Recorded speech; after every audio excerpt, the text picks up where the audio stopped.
should Oh, give you guys thanks, those. person in the third. All right, so these guys have been eagerly awaiting you guys. So first of all, your name is Clara, and you look like me. What? And my name is Rose, so... What? Really? Yeah. I was born to be Whovian. That's amazing. Wow. So I was super excited when you were announced, because I was like, yes, I loved her from the Titanic miniseries, and her name is Clara. So... Perfect. Anyway, sorry, I'm done. You're an nerding out. amalgamation of us all. All right, so I have a couple questions for you guys, and then if you're cool with it, turning over to them. Sounds good. Cool. We're at a very formal press conference. I know. We're giving some news. Very formal, and everyone's dressed up. All right. So to start off, guys, what was it like for you to enter into such a huge enterprise? Because I was in London earlier this summer, and it's everywhere. It's in every single shop I went into. Was that intimidating at all? Yeah. It was. It's quite funny for me because the TARDIS wasn't, they were rebuilding the new TARDIS when I started, so I filmed for about 6 months without doing the TARDIS scene. Really? Yeah. And then we had to batch them all up and did loads at once. So it was ages before I had all those scenes where you kind of go into the... Wait, so the interior? The interior, Oh, yeah, so you yeah. had the exterior? Yeah, we had the small box, which always makes me laugh because I don't like awkward silences anyway, but it's quite funny because before a take, you're just in a tight, like in a box in the dark. Usually with someone from props and a smoke machine. Like, I just heard action, did you? Awesome. All right. So, Jenna, you were the bridge between Matt Smith's Doctor and Peter Capaldi. Do you think that helped people kind of ease into it? I don't know really. I think that's probably a question for probably for people who are watching it more than me. But it was an interesting one. It was a really interesting one to film, and there's no way to get around it. It isn't quite normal to kind of swap your leading actor mid-scene. It just felt incredibly duplicitous because you'd have on the day it was happening, I'd be knocking on Matt's trailer oh, I don't need to go, I'm so sorry. And Hugs knocking on Peter's trailer Peter, I'm so happy to meet you. This is going to be great. So there's just me and Stephen were kind of just, it's incredible and it's such a big part of what makes the show what it is, but it's really one in, one out though. Yeah. That's the weirdest thing, because I was there that day in the regeneration scene, and Matt left the studio, and then Capaldi came in, and I was like, whoa. I mean, it's just, I don't know what I thought. I thought maybe there was going to be more of a ceremony to it, but actually it was just one in, one out, and I was like, another one bites the dust. Literally like that. And Matt even had to give, because we only had one of these watches, so Matt was had to literally give Peter his watch, shake his hand and leave. So talking about that bridge that you guys were saying, it's weird to have a show that you are constantly rotating out the cast. And now as Clara was introduced earlier, before Amy and Rory were gone, did you like that? Did you guys like that? We were in makeup together. Yeah, I remember looking over and being like, hey. I had 1,001 questions. I was like, hi. But I thought it was a really cool way to introduce it and overlap them. And I remember there was one point where Souffle Girl made this funny comment about his chin, and I remember Amy was like, I like this girl, and it was a nice little overlap. And she was like, I approve. Cool. So turning quickly away from Doctor Who, you guys have both played strong female characters outside of Doctor Who in Guardians and in the new Victoria series, which I'm super excited about. Do you think those roles are coming into, do you think they're becoming more apparent for actresses? Do you think these stronger, independent female roles that kind of kick butt throughout, do you think they're coming up more? I think we're making progress with that, right? There seems to have been a bit more of a spotlight on it, I think, at the moment. With Harley Quinn in the new Suicide Squad, that's pretty cool. And actually, I was just at Comic-Con in San Diego, and all of the women in Marvel films took a picture together, and it was an amazing array of actresses. And I thought, whoa, we're really sort of getting somewhere with that. It was cool. Yes, can't wait for Nebula. Oh yeah, she's cool. So, now you guys have both been in Marvel movies. Do you guys think you guys have both been in Marvel movies? technically speaking. Would you be up though to play a superhero? Would you guys be into more sci-fi? You've done Oculus with more horror stuff. Not too bad. Would you guys be into those roles more, or do you want to do something else? I want to play Spider-Man. I can see it. Would you watch that? Shooting web from my fingers seems like the best thing ever. I've got an image of you like flying through the sky from building to building. I don't think Spider-Man does this. Yes.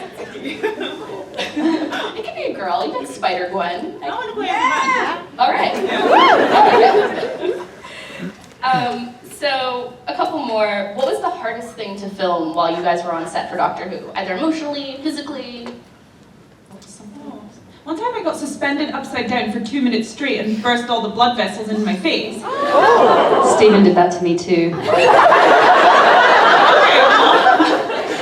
Hanging upside down is so much harder than it looks. Completely upside down, Yeah. and all the blood goes to your head, you know, so it's kind of...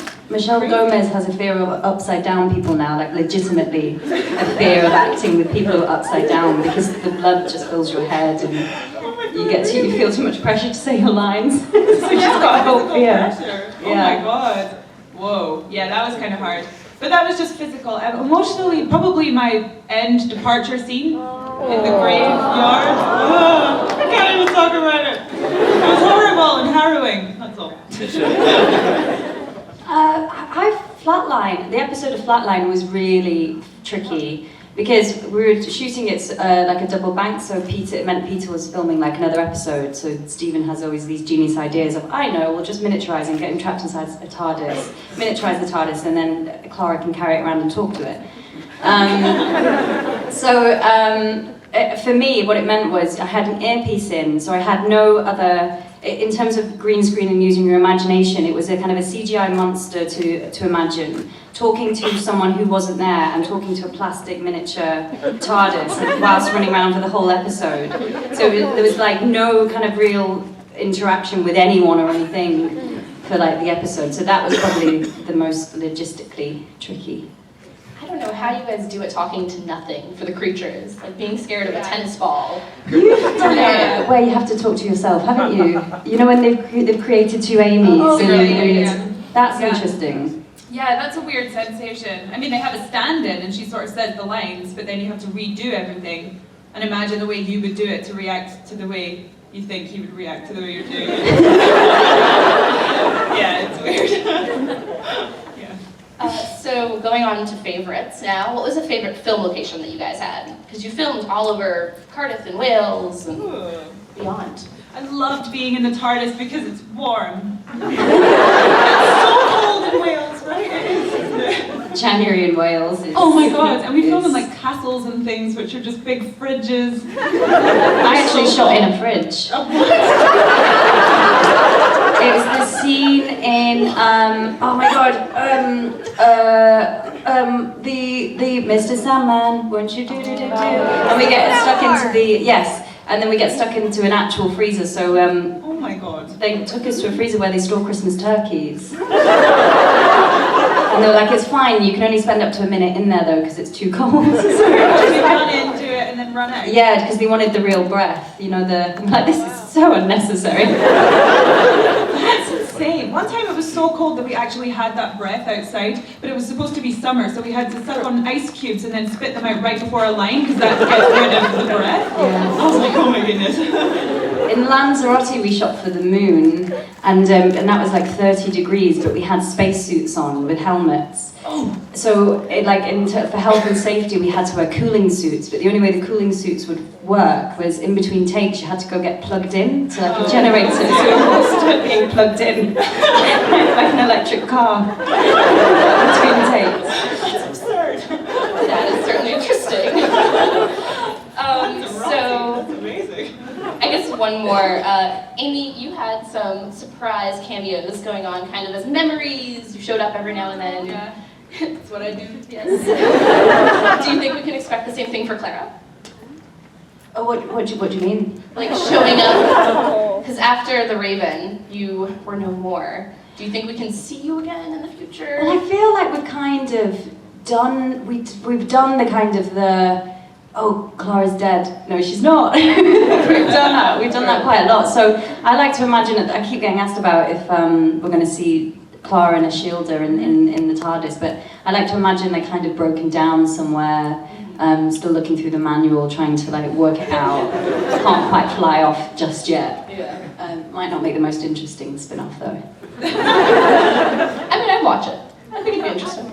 How was it working with Maisie Williams? Oh, I loved her. She's amazing. She's such, and I think I've always thought she's an incredible actress from like the first series of Thrones that I've seen her on. She's really extraordinary and cool. She's so sorted. Yeah. So who was your guys' favorite, I guess, guest that you had on the show? Do you have a favorite? Do you love them all equally? Does Alex Kingston count as a Woo! I'll count her. Then I choose my child.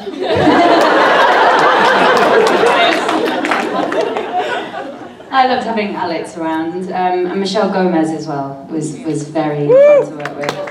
She's cool. And I met her at a bananas. convention. She is bananas. Totally Do bananas. you guys ever fangirl yourselves at a convention? Do you ever see people that you love? That you Yes. know? I've taken pictures with the following. All of the Star Trek cast, Next Generation, Hulk Hogan, Kate Mulgrew. I mean, the list goes on. I had a picture with Stan Lee.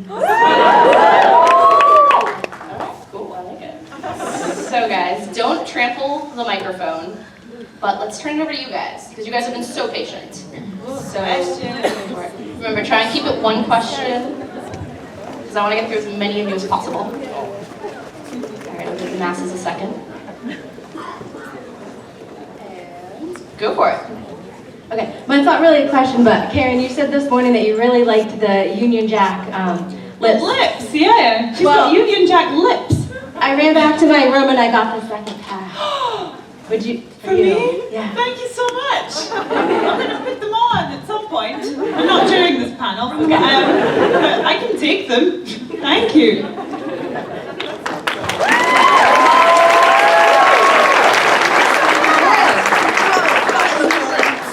Cool. Those are fascinating. You You can do that when you're missing home. Just sit alone with them on.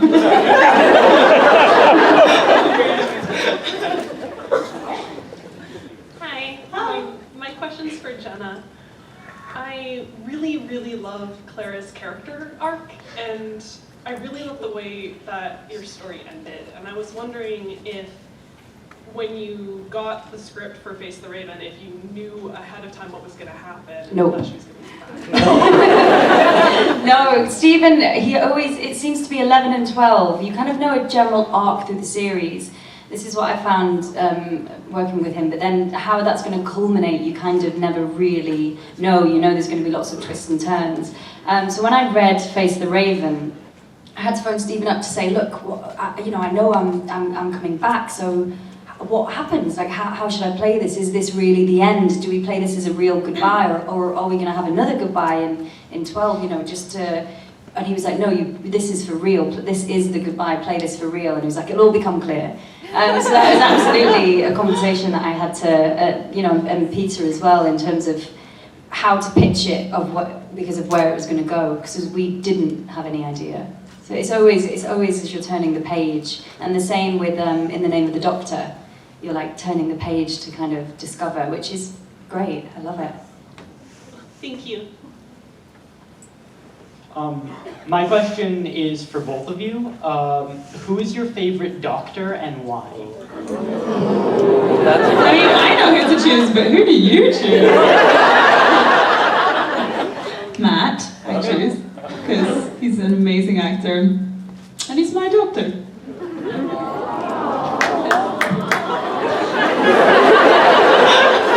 One person. That was worthy of an applause. David Tennant. Joking, obviously. I know. I usually reply with, "Well, it's kind of like picking your favorite child. You can't. It's like saying who's your favorite child or who's your favorite parent." So I could not possibly answer. Thank you. I want to know the answer now. I'm going to ask you after this. If you could go back in time only once and change a single thing, what would it be? In our own personal lives? Yes. Oh, this could be quite revealing.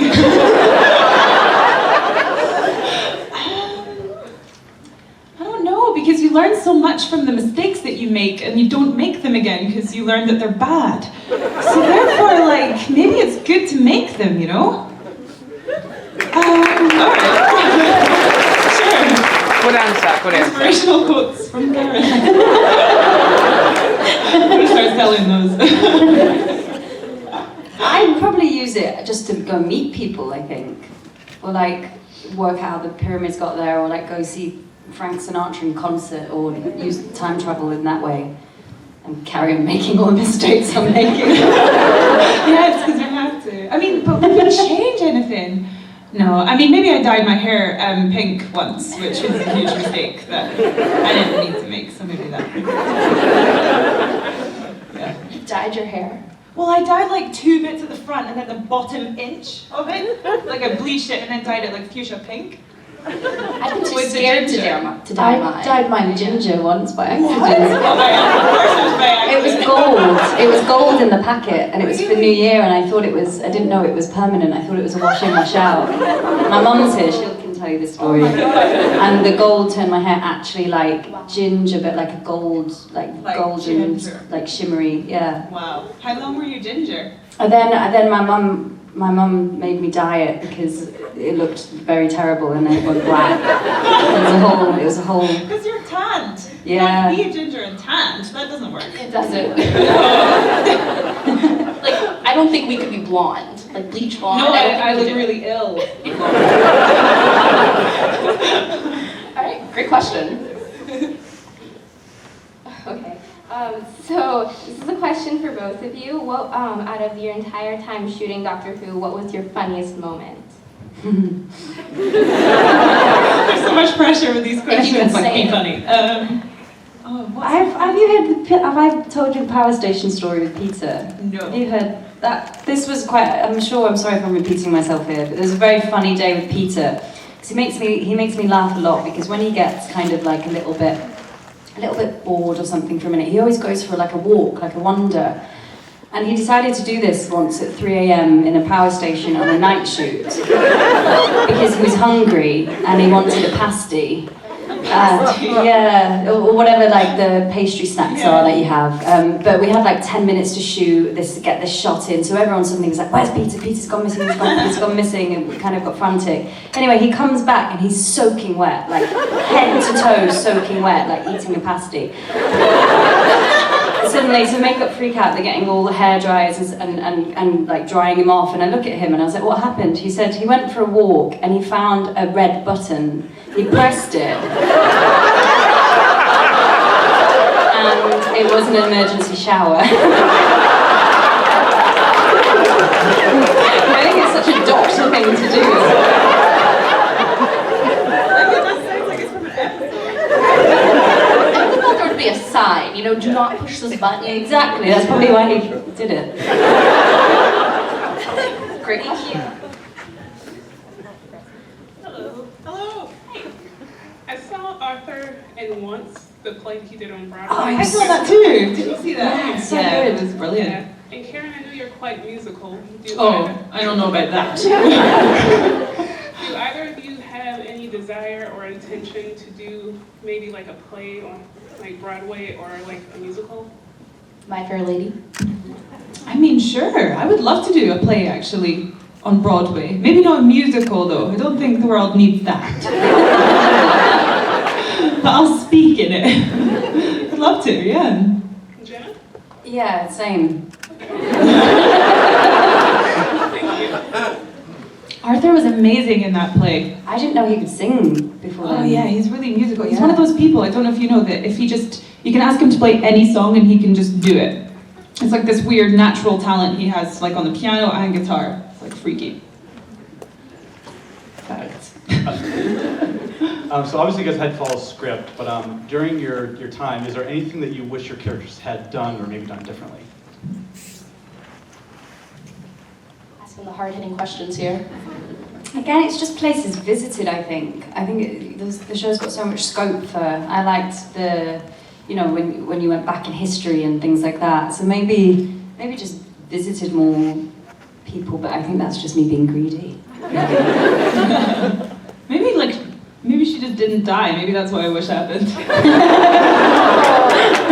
be great. Well, she didn't die. She got displaced in time, but, You're displaced... I'm frozen in time. But I'm also forgotten. Oh, God. So brutal. Clara, who? That's terrible. That's worse than dying. But Amy got to live out her life in like the 20s. So Well, this is it. So actually, Yeah. weirdly, it was a happy ending with the man that she loves. So I thought of it as a happy ending. And wrote a book for Clara to read, so. Yeah, exactly. Thank Became a you. writer. Anytime. Hi, I help to run the local Doctor Who club, the Boston Whovians. Woohoo! Yeah. And we were wondering if we could make you two honorary administrators of our group in recognition for your contribution to the series. Sure. That's basically all you ever have to do. It's the easiest job in the world. I consider it done. Thank you so much for all you've done and for coming all the way out here to this con. Thank you so much. Thanks so much. Cheers.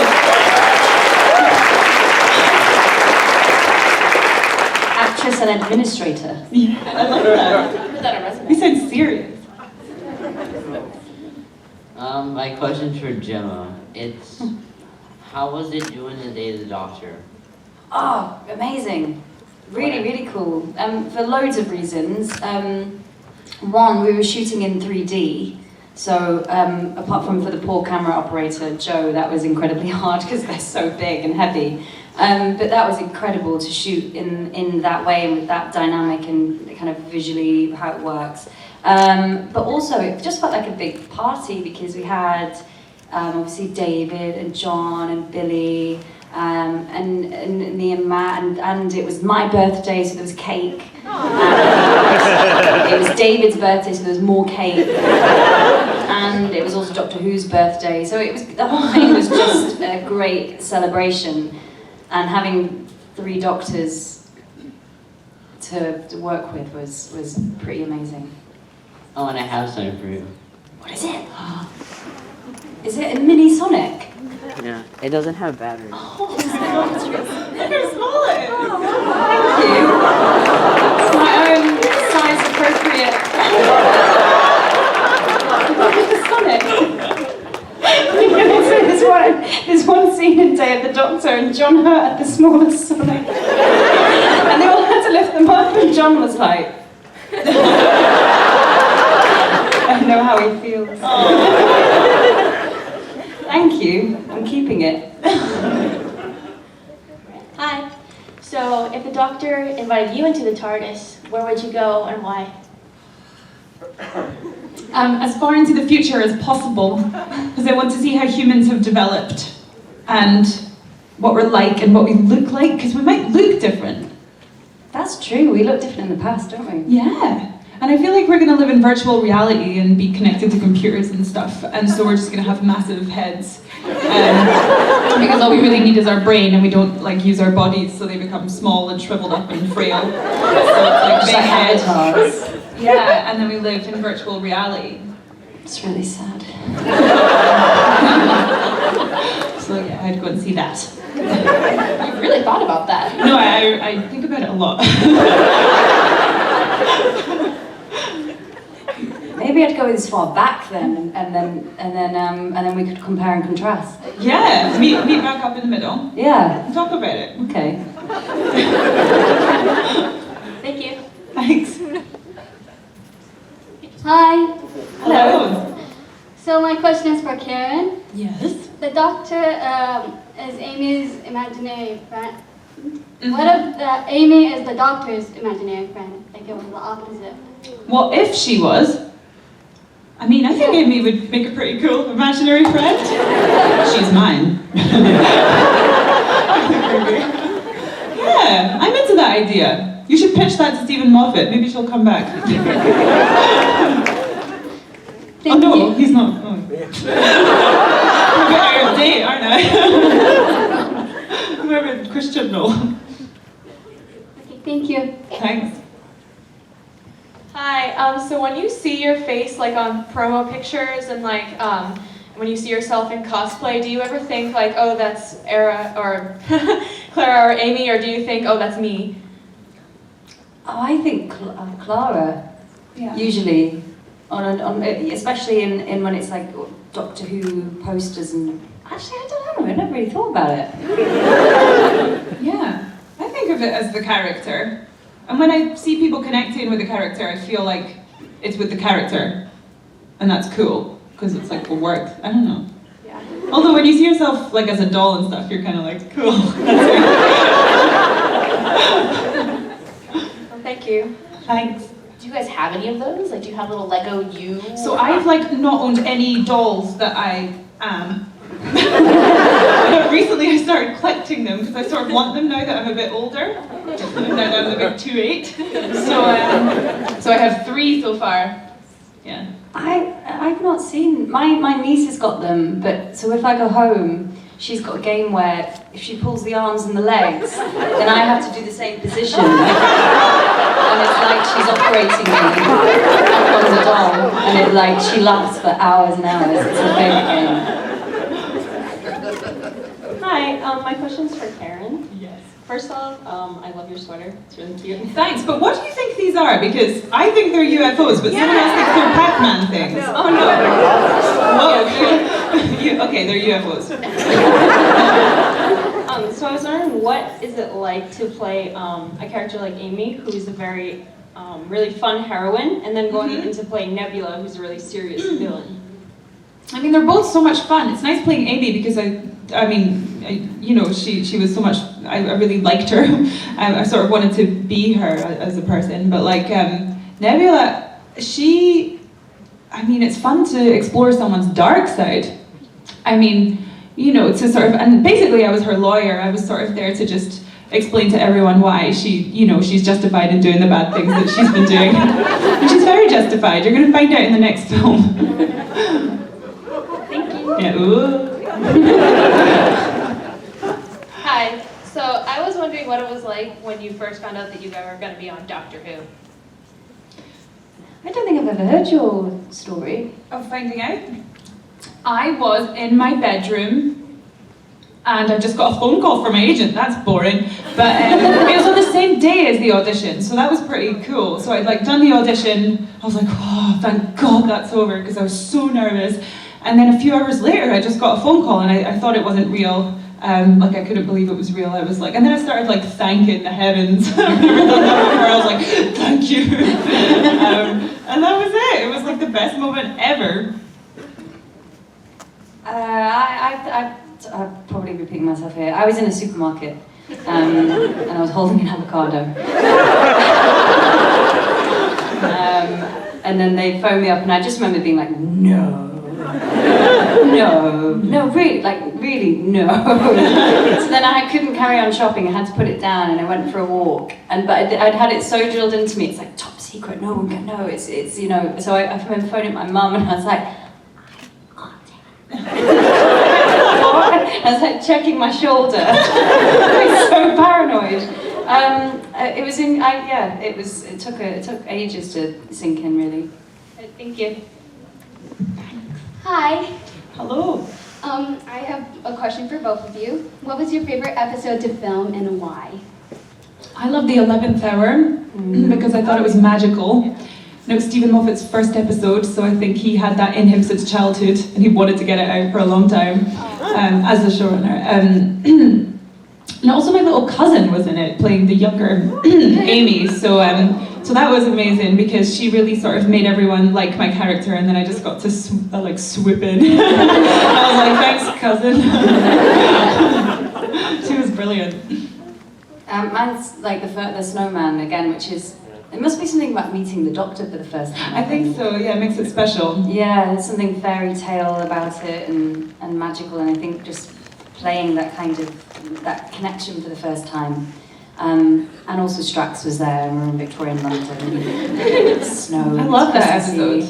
I love that one. I like it when you were throwing the umbrella to each other. Oh yeah. Oh my That was goodness, cool. there's so many outtakes from that. Really? Yeah, I dropped the umbrella, like it had to be so like really, really Was quick. it written or did you guys come up with that? I can't remember actually. I actually can't remember, but Matt, I can't remember who was the one, if it was Matt was the bad thrower or if I was a really bad catcher. I've seen some outtakes, they did it on my rap party, and the whole way through it cuts to other things and it comes back and I'm still not catching it. Thank you so much. Thanks. My question is for both of you, and I just wanted to ask, if you were gonna be any doctor in the world, who would you be? Any doctor? Of all the doctors that we've had, Or like House. what about George Clooney? I like him. Oh, I'm finding that really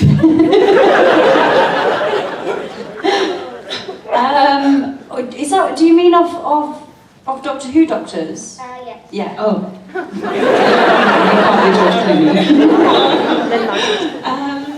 Maybe Tom Baker, just because his voice is so amazing. Yeah, he's got the scarf. I might be William Hartnell. Yeah. The first.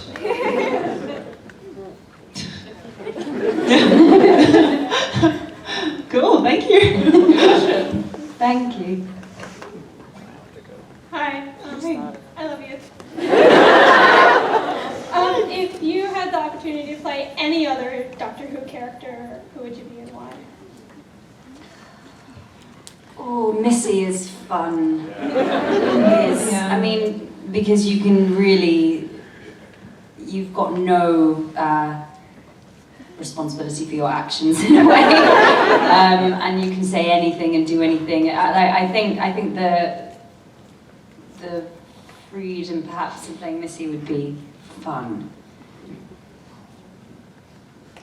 I think I would play the incarnation of the TARDIS, Idris. Oh yeah, that's good. Because I feel like you could, she did something amazing and wacky with it, and I would have loved a stab at that. That would have been fun. Thank you. So I was wondering, when you were like a kid, did you know you wanted to be like an actor, or were you like, I'm gonna be a teacher when I grow up? Like, how did you, were you certain of what you wanted to do? I was convinced I was going to be an international pop star. It didn't work out for me. So then I became an actor. Yeah, I was quite young. I used to dance a lot when I was little, and then it kind of like translated. So I knew since I was very little. Mm-hmm. Hi. Well, first, Karen, thank you for making me terrified of mirrors. Oh, you're welcome. My question's for both of you. What is the, how did the experience of being on Doctor Who help you grow as actresses? It was my 3 years of drama school, basically, because I dropped out of drama school and then went into Doctor Who, so it really was. And then sort of studying it with Matt was an amazing lesson in acting, because he is really the most incredible actor. And just doing it for, how long were the days? I mean, they were long, right? And we were doing it 6 days a week a lot of the time. Wow. So it's just that amount of acting really helps you just grow and get better and become more relaxed.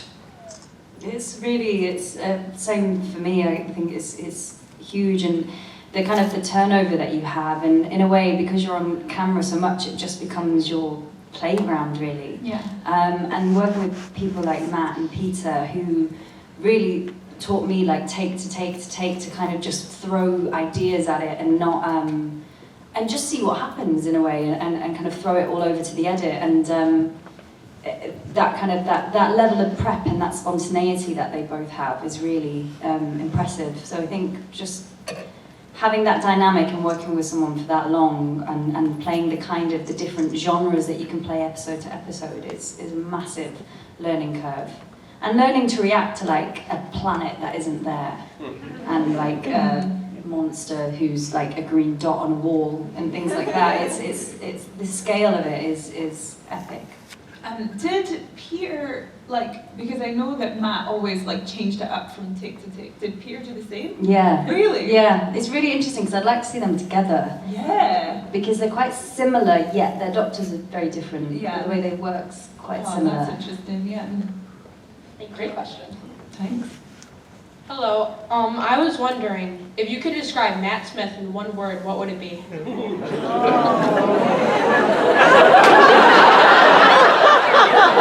Like 7 words just went into my head.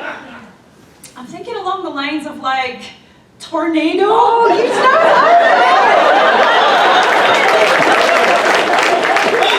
That's what I was going to say.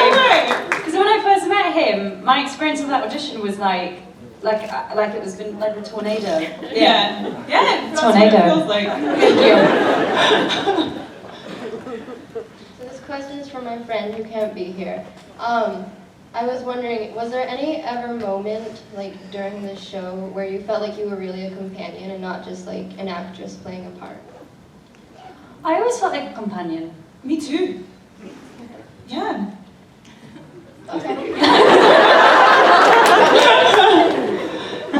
Yeah, right? Yeah. I didn't really feel like it felt real.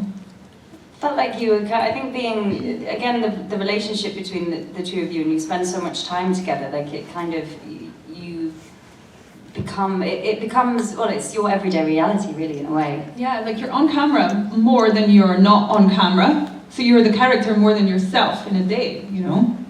So it becomes sort of real, which is quite interesting. My question's for both of you. If you could choose another doctor to work with, who would it be? David Tennant. I feel a bit greedy, really. I was on set with Tom Baker, but I never got to work with him. So probably Tom Baker.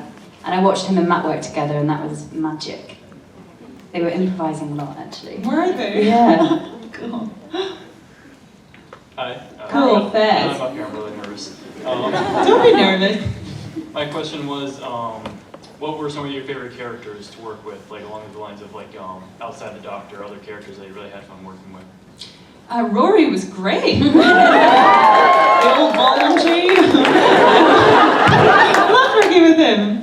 We had so much fun, such a laugh every day. I loved the Jenny Vastra Strax. They were fun to have around. We kind of felt a bit like a squad, which was fun. And obviously Missy as well. Thank you. Hi, how are you? This is Molly. She has been a Doctor Who fan since she was 2. She's now 5. I swear I did not force her into being a Doctor Who fan. She found it on her own. We had BBC America on during a snow day, and she saw Doctor Who and said, "Can we keep watching that Doctor Who show?"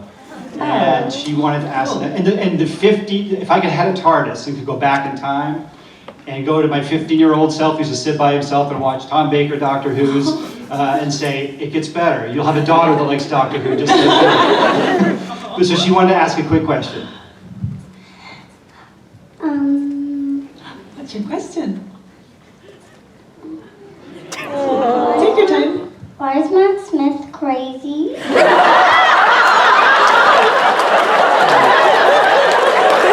Very good question.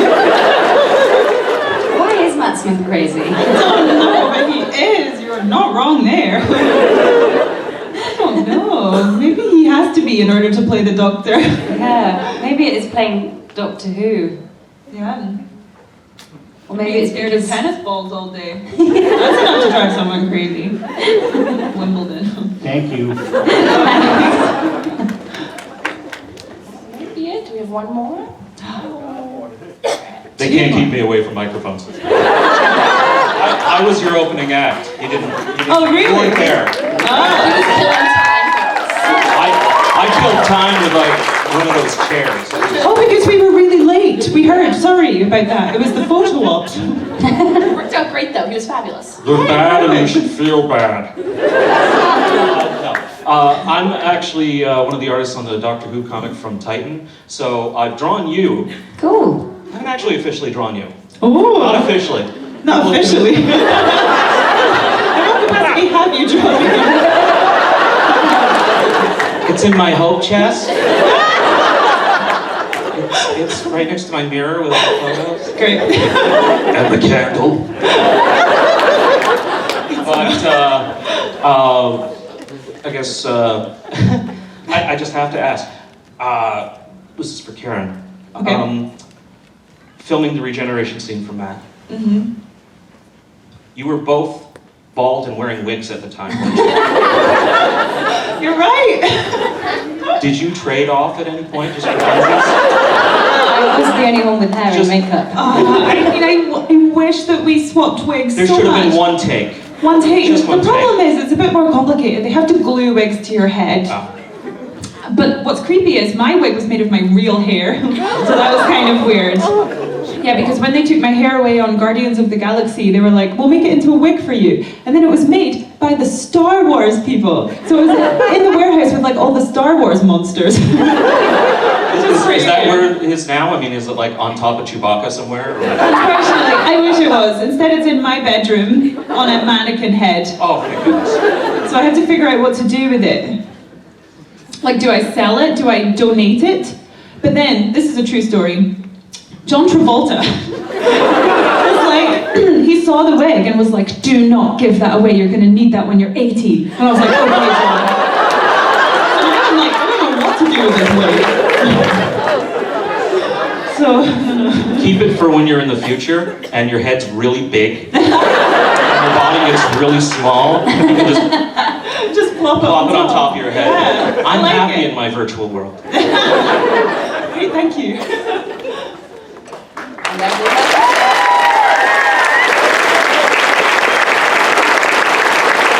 I just want to say thank you guys for coming out, and thank you for everybody here for waiting.